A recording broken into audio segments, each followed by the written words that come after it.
Tonight on Creepy Canada, the brutal history of an Ottawa prison, tales of murder in Hudson, Quebec, flaming ghost ships in Mahone Bay, and more.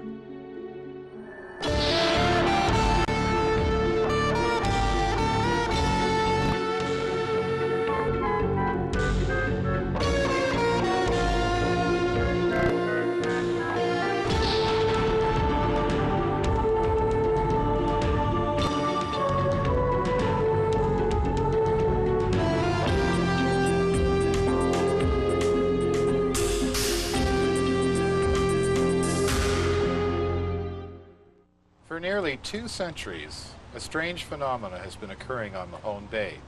Sightings of a ghost ship burning. People claim it to be the Young Teaser, a privateer ship that burned in the harbor. The Young Teaser was an American privateer. A privateer was a licensed pirate, a vessel given permission to hunt enemy ships for capture. The Young Teaser was a 2-masted schooner. She was built specifically for privateering. She had 2 spars of Norway pine. She was built of American oak. She was lined with cork in order to prevent the splinters from the broadsides coming in and hurting the crew. She had 5 guns on board. She was fast, meant to be a rapid raider. She came to Nova Scotia shores during the War of 1812, coming here in June 1813. Her captain was William Dobson, and when she arrived in the waters off Lunenburg and into the Mahone Bay, she had a crew of 26 on board. That particular morning, the people from Lunenburg watched with great care as they saw the 2 ships coming across the bay. They were worried because some years before the town had been raided by privateers, and this might mean another raid. As they watched the events of the day unfold, the American privateer was cornered in the Mahone Bay by 2 British warships. One, the frigate Orpheus, and the other, a ship of the line, a 3-decker named La Hogue.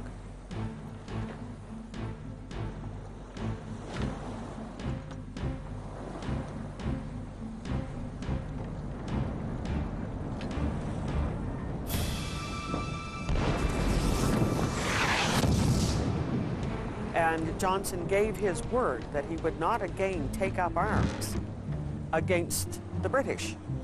And if he were caught on the Young Teaser, then the punishment for him was hanging.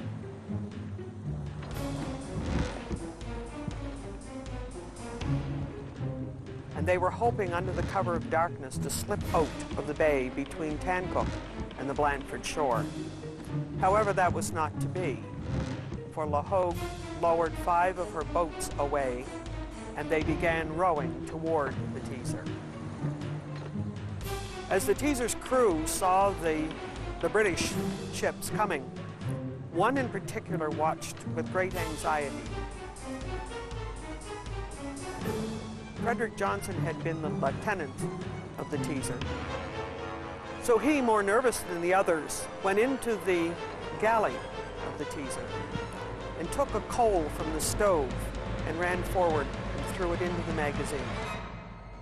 The powder magazine exploded and the ship burned into the night.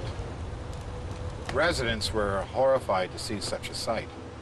It was shortly after this that residents sighted the Young Teaser burning in Mahone Bay.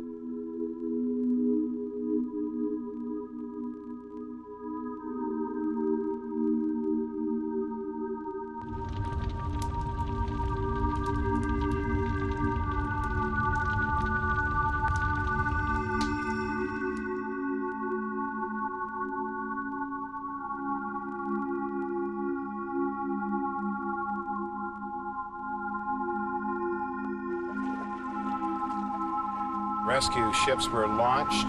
However, when they arrived on the scene, the Teaser was gone.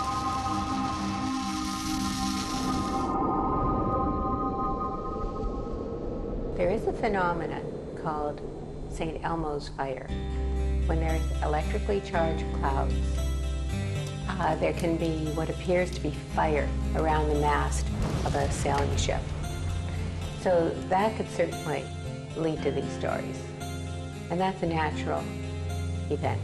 The fact that there are fewer sightings now than there were in the past, I think is highly indicative that perhaps what people did see up till the 1930s could have been St. Elmo's fire, because they had tall-masted vessels up until about the 30s. Then after that, you know, yachts and different kinds of fishing boats. Most people in that area know the story of the pirate ship, which certainly has an air of infamy and adventure, etc. It could lead to these stories. When this ghost ship appears, people claim to see men standing on deck engulfed in flames. Could this be the crew of the young teaser? A group of men sentenced to death by a young lieutenant who wanted to avoid his own hanging? Many claim it to be the truth. What a selfish man, this young lieutenant, commander of this ship, knowing that his own life would be taken, and yet he decided that everyone would die if he was going to. No wonder the young teaser appears burning on the horizon, and the crew standing engulfed in flames to this day. In 1939, my parents were walking along the western shore of the Mahone Bay and noticed a ship on fire on a June evening. They thought it was a pulp boat hauling pulpwood out of the mouth of the Gold River, and they stopped along with others and watched for 15 minutes or so, and some people prepared to launch a dory and row out to see if they could be of assistance. And all of a sudden there was just like a great explosion, but not a sound, and the whole apparition disappeared. When we had moved to Cheston, we knew the story of the teaser. And we were out for an evening stroll, probably close to dusk, around 8 o'clock in the evening, and we're just coming down around the foot of King Street in Chester by the Yacht Club, and my husband said, look out there, around Round Island there's something burning, and we stopped and we looked. First of all, we thought it was an island burning, or somebody burning bush or something, and we both realized it was a shape of a boat. Shape of a schooner. So when we watched it for a little while, we even knocked on neighbors' doors and got them to come out and confirm the fact that what we were seeing was what they could see. So it was kind of that's why it was such a thrill to think that there it was. There's the famous teaser. We watched it for about 20 minutes, and we called friends to take a look, and they saw the same thing that we did.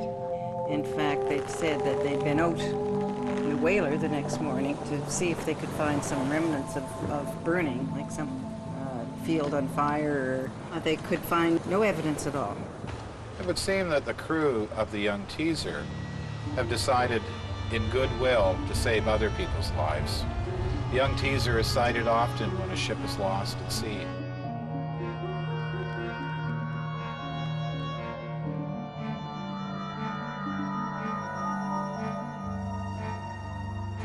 Lost ships follow this light to the safety of the shore.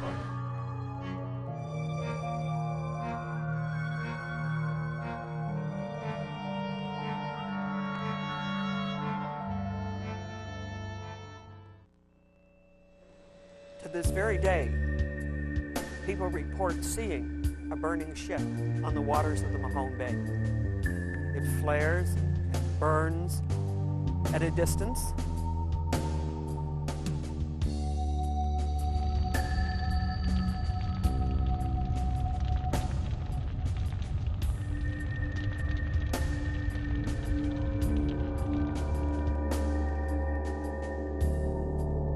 By the time that people go to investigate, the ship has vanished. There's no evidence of fire anywhere. And they have seen the ghost of the American privateer, Young Teaser. The Young Teaser continues to be an enduring story in the hearts of those residents along Mahone Bay. Each year they build a replica of the Young Teaser, hold a celebration, and set the ship on fire. It's a story that is being kept alive and may continue for the next 200 years. Niagara-on-the-Lake, Ontario, and Hudson, Quebec. Two beautiful, peaceful inns, but some guests who check out never leave. Tales of heartbreak and murder, next on Creepy Canada.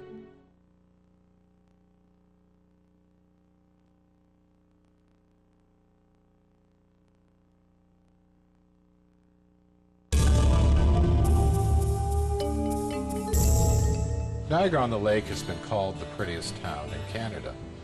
It is also the most haunted.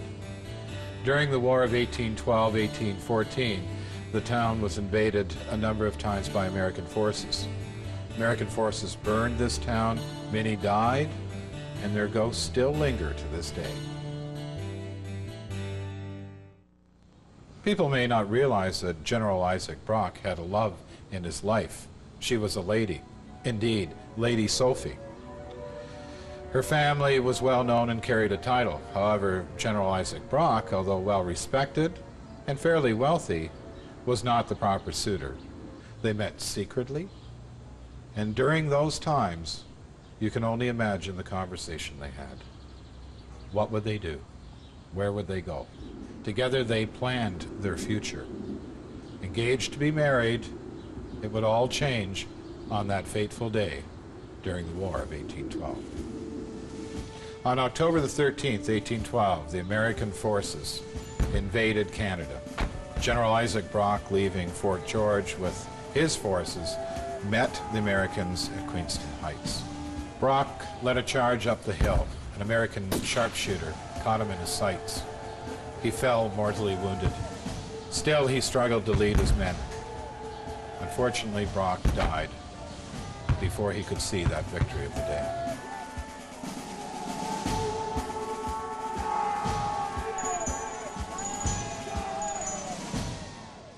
Lady Sophie was devastated by the news of General Brock. For the rest of her life, she lived in seclusion. She was never to marry or look at another man. General Isaac Brock was the man of her life and her dreams. Brockmore, where they had met and planned their life secretly, would be the last place on this earth that Lady Sophie would ever enjoy happiness. Each year, thousands of Canadians aspire to find some secluded, isolated destination to travel to. Everyone needs a little peace and tranquility in their lives. And Canadians these days seek out these beautiful local inns to stay in and enjoy the historic countryside while they're there. But few realize all the unseen spirits that are walking down sidewalks, looking out windows, and occupying rooms in the local inns. Historic Brockmore is haunted by two spirits. One is Sophia Shaw, and the other one is General Brock. And the two are there because they were lovers.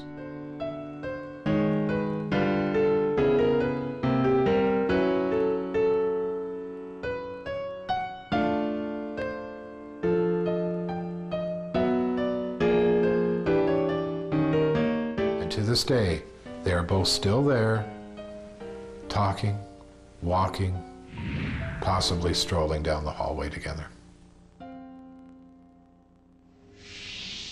The Brockmore legend is a great story for generating a ghost story because it's got passion in it, it's got romance, it's got sadness, the whole thing. Now, this occurs in an old house. Again, lots of opportunity for strange sounds, lots of opportunity for imaginations to play tricks on us. And so if you go there knowing that legend, and if you happen to be suggestible, and especially if you would like to believe it because of all the passion and sadness and so forth involved, it leaves your mind like a canvas to be painted on by your imagination. You know, the sounds and the images and so forth of this old house can easily be combined in the suggestive mind to be the sound of Isaac Brock or the sound of his girlfriend. Or if you see a shadow walking across the rose garden, it's easy for our brains to interpret that as a person. And what person would it be? It would probably be one of those two because you've already decided it's a ghost. So it's very easy for our brains to fill out all the details based on number 1, expectation, number 2, suggestibility, number 3, a few ambiguous stimuli, sounds, lights, and so forth around the premises. Other guests report hearing music coming from the top of the stairs. It's not uncommon as well to hear doors opening and closing at night and mumbled voices coming from the hallway. Some people go there looking for ghosts. Some people go there anxious that they might see one. They don't want to see one. But anxiety and expectation together make it more likely that you'll interpret ambiguous stimuli in terms of the stories that you've heard. So it's not surprising that of all the people that move through a town like that every year, thousands upon thousands upon thousands, some will, in fact, go away saying they saw or heard ghosts. Today, guests staying at Brockamore have several paranormal experiences there. For example, a spirit is seen, people feel a presence there. One female guest recently staying in Lady Sophie's suite felt as if she was being followed. She was awakened to find a figure standing at the end of the bed. It was a woman wearing a long gown with brown hair. And indeed, it was Lady Sophie, looking at her with disapproval. It would seem that Lady Sophie is very jealous about another woman in her home called Brockamore.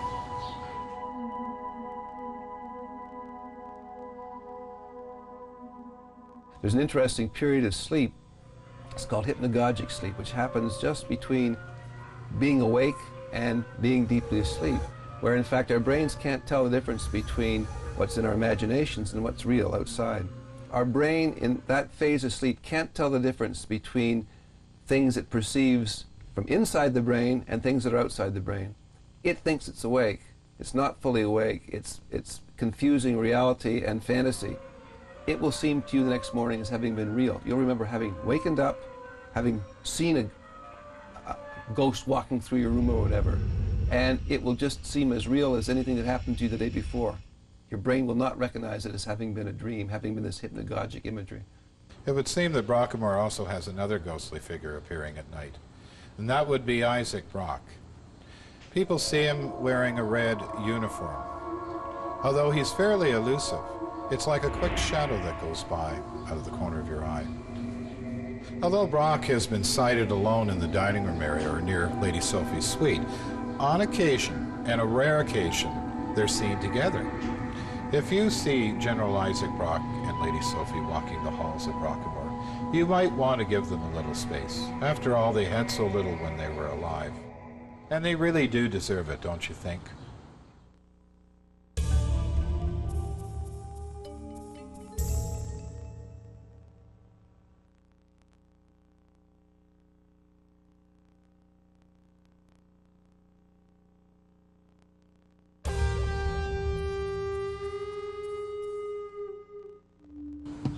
People wishing to experience historic Lower Canada might want to go to the Willow Inn in Hudson, Quebec.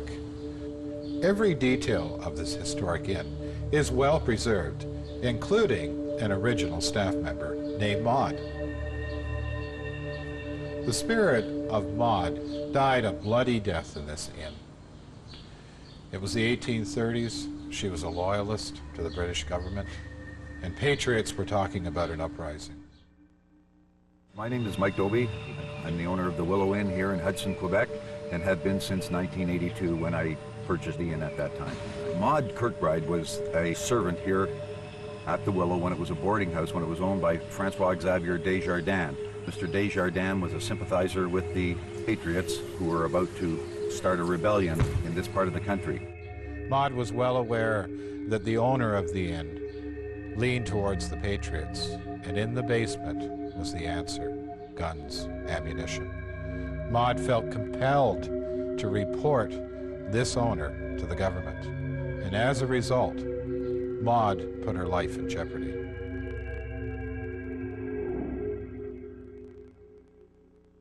Willow was subsequently raided by the militia here. All the weapons were confiscated.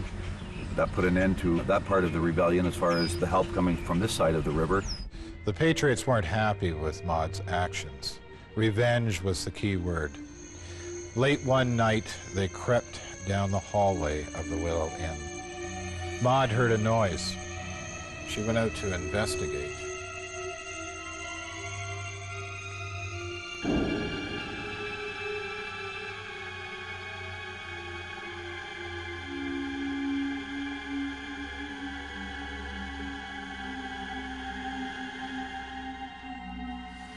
And then she was brutally stabbed to death by the Patriots.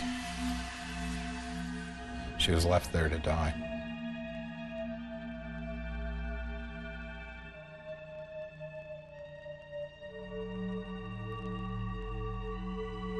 The murder was never solved, and no one was ever brought to justice for the murder. As a result, her spirit remains there today. An untimely death is one very good reason for a spirit to remain behind. And Maud may feel that she needs some form of revenge. Shortly after taking over the Willow, the first summer, we had a number of different guests staying here. One guest who was staying in room 6 experienced Maud's spirit.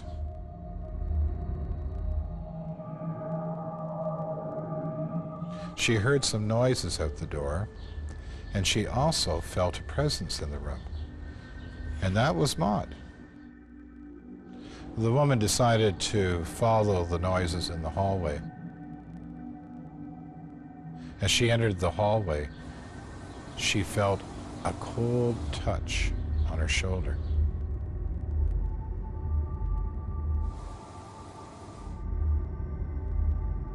The guest was so uncomfortable, feeling a presence like she was being followed in the inn. She went to the management to complain. She was quite disturbed about it. She was even more disturbed when she was told the story about the ghost, which she wasn't previously aware of. She was quite angry. She wanted that information before she ever got booked into room 6. Room 6 seems to be the center of activity in Willow Inn. But there's another odd slant to this story, and that is a wheelchair that seems to take on its own personality. For a time during Maud's life, she was confined to this wheelchair. The wheelchair's been there since 1830. People sense a presence around this wheelchair. The wheelchair has been here forever. I've spoken to the past 3 owners of the Willow going way back, and the wheelchair was here. It seemed to be a part of the Willow, and they are pretty sure that it was Maud's wheelchair at the time. In the fire of 1989, the wheelchair was up in one of the rooms. It was just used more as decoration and to keep the folklore alive. And that room was gutted. The beds were burned. Everything was burned in the room except the wheelchair. And the wheelchair didn't have a mark on it.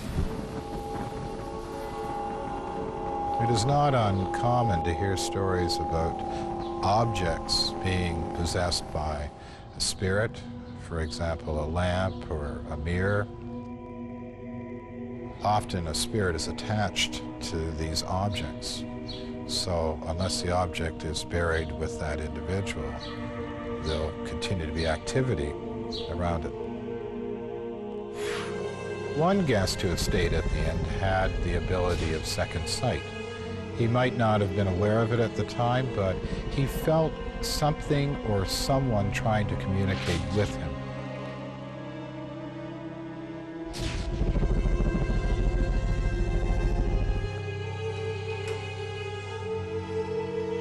He was also booked into room 6. The wheelchair, well, he was drawn to it in some ways. He knew there was something going on with that chair. Our guest dozed off for a time in room 6, and when he awakened, the wheelchair had moved on its own and was much closer to him.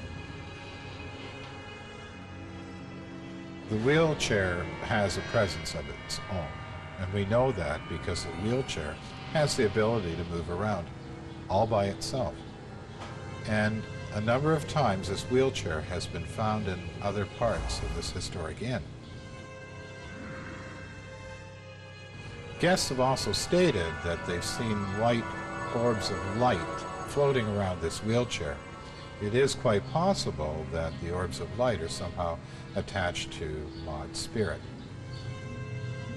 Over the years, speaking to families that had relatives here in the early 1900s, the stories were prevalent of Maud, who was still here and haunting the Willow. Maud is still at the Willow Inn in Hudson, Quebec, because she may feel her death still needs to be avenged. The men who murdered her went free, and Maud needs to be freed herself. To her, the year is still 1830, not the year 2002. Throughout Canada, we have many of these historic inns that are haunted, from General Isaac Brock and Lady Sophie to Maud the servant in Willow Inn. These spirits in these historic dwellings remain forever imprisoned in their world. Coming up on Creepy Canada, falsely imprisoned men, women, and children now haunt the notorious prison in Ottawa, Ontario, where they lived out their last hellish days.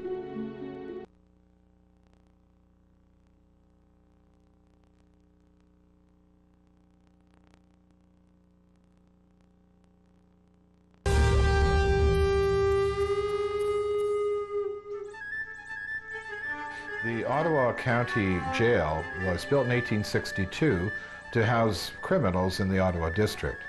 Anybody could be prisoned here. There was women, there was children, families, hardened criminals, people who owed money. There was public hangings, torture cells. There was a lot of death, a lot of disease. Lots of different things that are even unthinkable today. Guards could actually torture or hurt prisoners should they want to. With inhumane living conditions, solitary confinement cells, and this wasn't a prison that anybody would want to stay in. This was more like hell on earth. A Carleton County Jail is haunted. It's probably one of the most haunted buildings in Canada. This jail is littered with spirits. People have numerous experiences that are staying in this jail today that's now a youth hostel. Housed in this prison were many different types of prisoners. You had murderers alongside petty thieves. Even children were housed here. Children were placed in jail as a result of theft, and often when families didn't pay their debts, the whole family was incarcerated in the jail. I mean, there's a lot of stories about people hearing children crying, people hearing children speaking, maybe songs, stories, things like that. The need to have a women's prison solely in this prison was needed. So they converted the 9th floor, which was once for a couple of years the hospital, into a women's prison. The majority of the women staying there were prostitutes being taken off the streets and put into this prison. Some people believe that the legacy of all this human suffering still remains within the prison today. Some people even believe that it may be haunted as a result of all the different things that happened here. This place actually had a number of different things happening in the prison all the time. Even public hangings happened here. Canadians have always been fascinated with crime. And at one time, thousands would participate by attending public hangings in this country. One of the most famous people who were hanged at the jail was Patrick Whelan. And Patrick Whelan was accused of murdering Thomas D'Arcy McGee, one of the fathers of Confederation. And Patrick Whelan, when he was hanged on February the 11th, on the 11th hour of 1869, 5,000 people watched Patrick Whelan swing. So, believe it or not, Patrick Whelan believes he was innocent. And that's why he stays there. Okay, this is death row.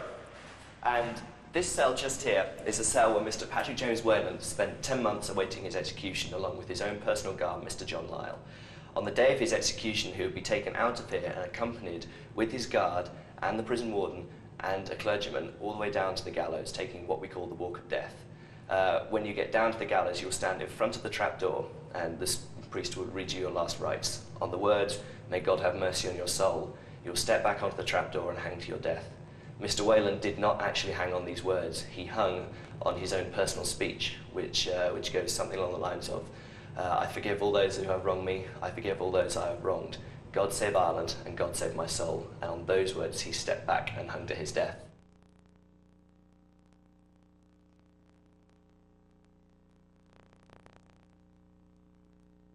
But we also have a number of sightings of Mr. Patrick James Whalen. People staying in here say they either had someone walk straight through the bars or open the door and come and talk to them. The description we take always matches that of Mr. Patrick James Whalen. The reason that Mr. Patrick James Whalen haunts the place, they say, is that firstly, the date he was hung. He was hung at 11 o'clock on the 11th of February 1869. Superstition dictates that you are to be hung at the 13th hour of the 13th day of the month. Therefore, Whalen was 2 hours and 2 days too early. Such was their haste to get it over and done with. Secondly, he was buried with his noose around his neck, something that, again, superstition dictates is not to happen, as the noose is to be burnt. Thirdly, he's buried on prison property, which is now hostel property. And keep in mind, those that were hanged, they were not allowed to be buried in a holy cemetery.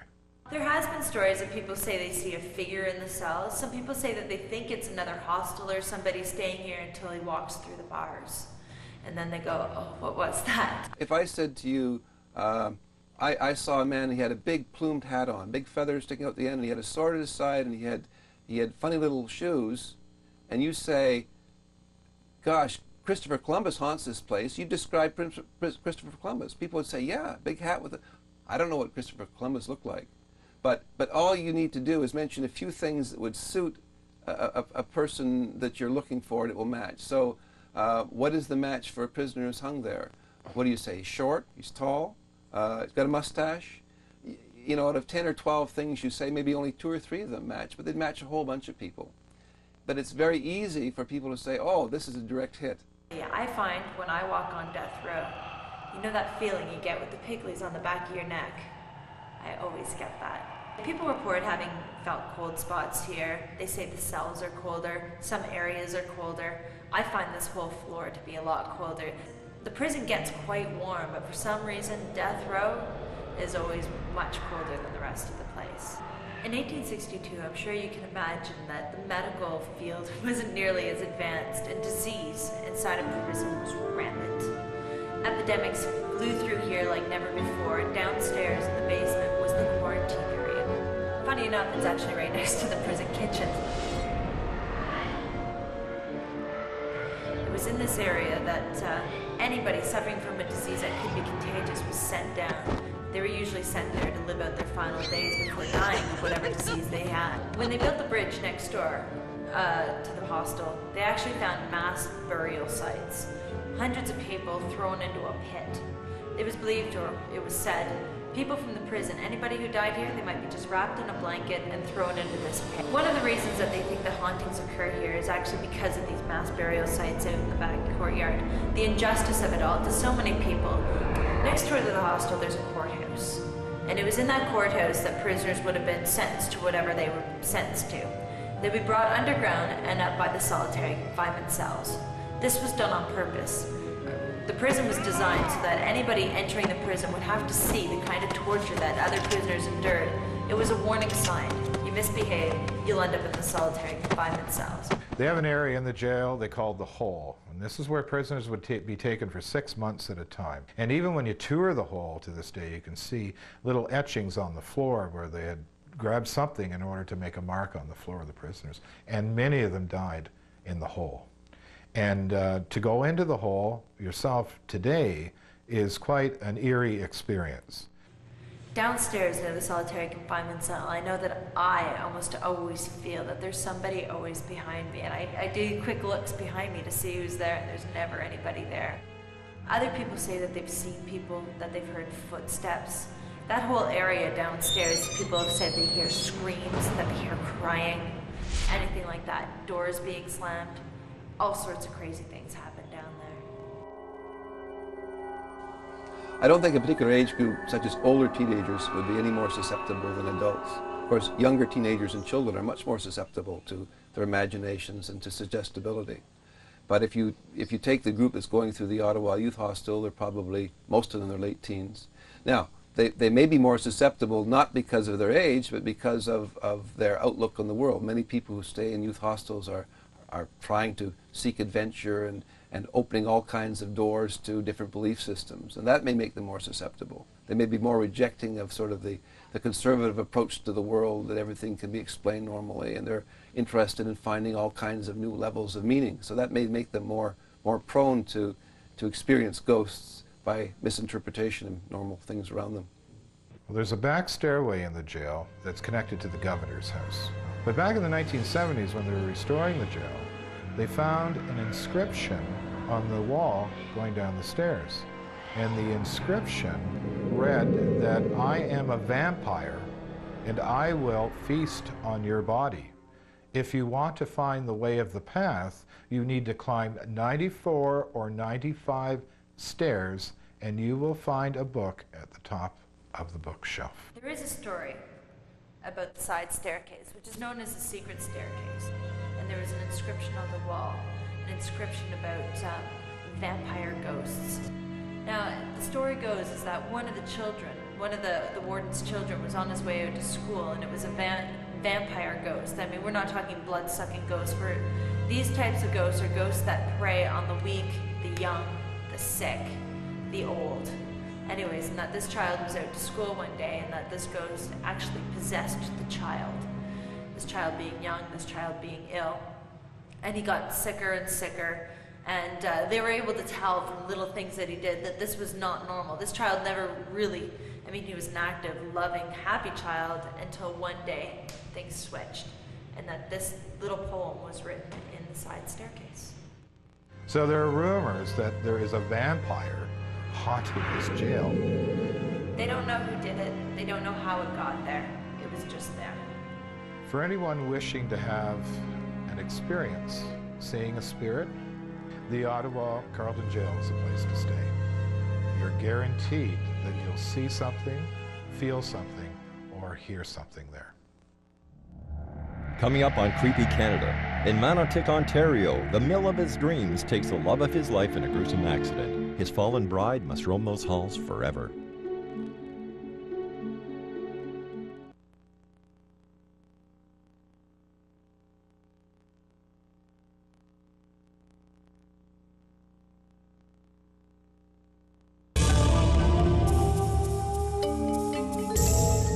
In 1859, a Canadian entrepreneur opened Watson's Mill, which became the lifeblood of the community.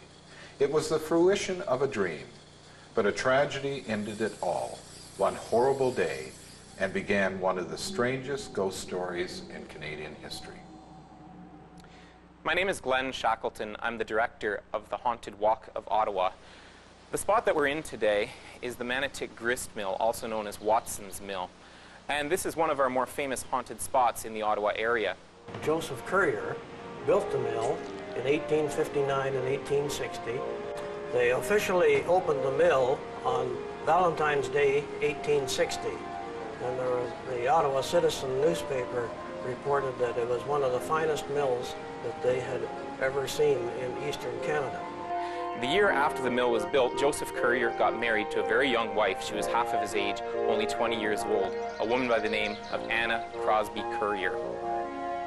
2 weeks after they were married, Joseph Currier brought his wife here to visit the place of his business. And as they were conducting business downstairs, they told Anna to be free to wander through the building and have a look at it for herself. March the 11th, 1861 was when the tragedy struck. They came and settled in Ottawa in early March, went on to Manotick to have the first official celebration of their one-year anniversary of a very successful mill. Mrs. Currier, who was 20, and Mr. Currier was 40, were being shown through the mill, and on the second floor, her long hoop skirt got caught in one of the revolving pieces of machinery. She was flung against a very sturdy post, killed instantly, and that was the beginning of the end of Mr. Currier. His wife was so much a part of him that when she was killed in the mill, he just couldn't take it anymore, and he got out of the mill and apparently never came near the town again. Instead, he went into the carpentry business in Ottawa, where he began to build houses to get over his grief. One of the buildings which he built and spent most of his time on was 24 Sussex Drive, now the home of the Prime Minister of Canada. This is a highly charged story about emotion, raw emotion called love. The love between two people, a man and a woman. Unfortunately, this love would and wouldn't extend beyond the grave. She's still there. He may not be. The first reported sighting of the ghost occurred when a fisherman fishing off the dam got caught in a very heavy wind and rainstorm, and he sought refuge out of that by crawling in an open basement window in the mill.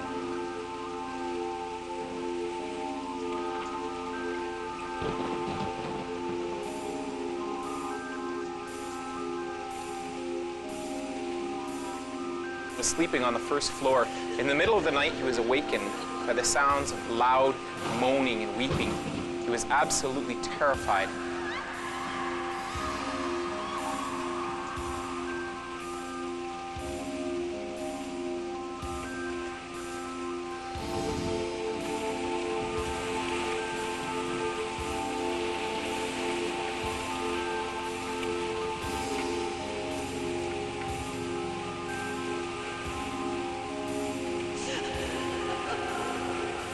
But he spent the entire night huddled in fear on the first floor.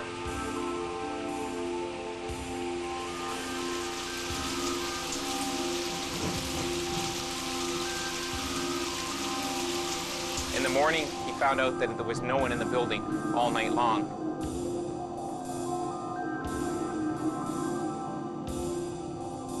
He could have only heard the ghost of Anne Currier.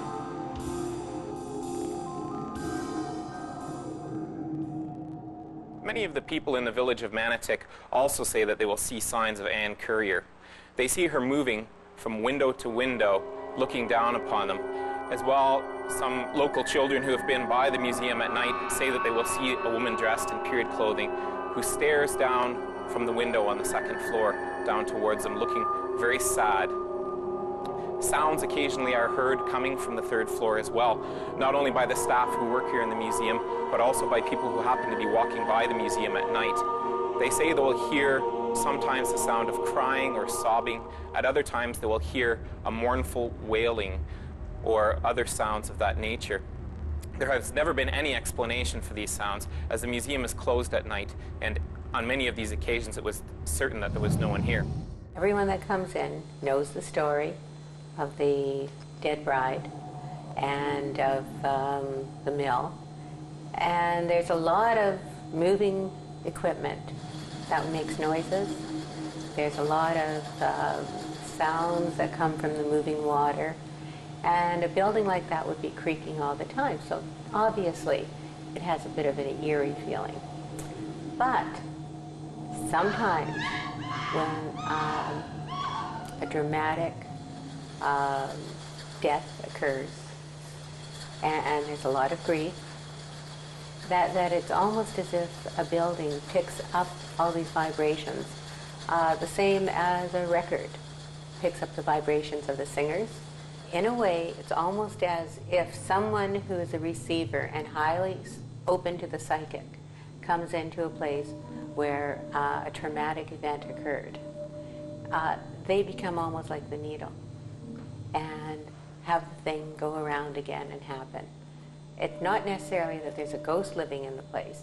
It's just that perhaps the event was seeped and recorded into the walls. Some psychics claim that there are male presences as well here in the mill, and that Anne Currier is not the only ghost at Watson's Mill. They say that there are several male presences right here on the third floor. They say that these are hostile, malevolent spirits. Many people will hear banging or footsteps, and staff here at the museum also find that heavy equipment has been moved around in the attic when they're absolutely certain the building has been empty. Perhaps these male spirits are the souls of lost workers here at the mill who are trapped still here in the attic. Work in those days, of course, in a mill of this sort would have been very dangerous. It's extremely likely that many would have lost their lives in the process of working here in the mill.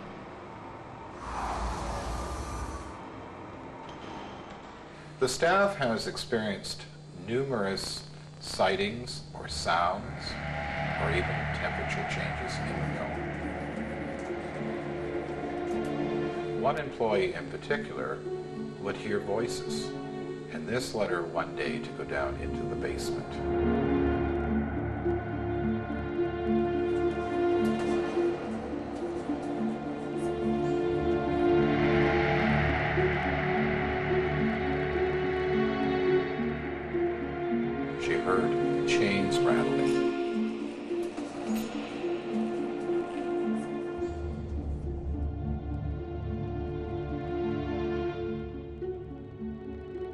the temperature dropped, and she fled, rarely to go down there again.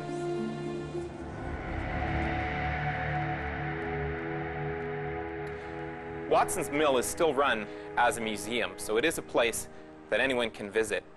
It has a terrific ghost story and quite an interesting history, and is well worth a stop. Watson's Mill remains the same as it did the day Anne died. Love has kept Anne chained to the place she died. Anna still awaits the day of freedom to join her husband. And perhaps one day she may.